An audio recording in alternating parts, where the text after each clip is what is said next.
A Pobra volverá a poñer en marcha un ano máis e xa van 6 anualidades unha campaña de compostaxe doméstica nas que se levan xa entregados uns 217 composteiros. Nesta ocasión o Concello volverá a ir da man de Sogama, fomentando así a compostaxe doméstica, principalmente nas zonas do rural. Son un total de 217 composteiros instalados na zona evidentemente maioritariamente rural do Concello, porque é onde hai espacio para poder colocalos. Os que temos no casco urbano son de compostaxe comunitaria e que non deixa de ser un beneficio medioambiental importante para o noso Concello, unha promoción dunha práctica de respeto da natureza, coidando dos residuos orgánicos que se producen nas vivendas,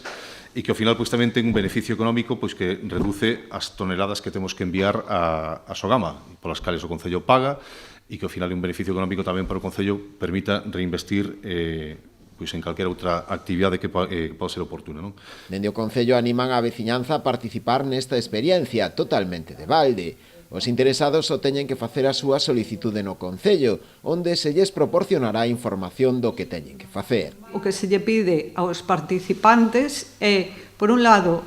facer unha solicitude por escrito, por registro, aquí no propio Concello, con uns datos moi básicos,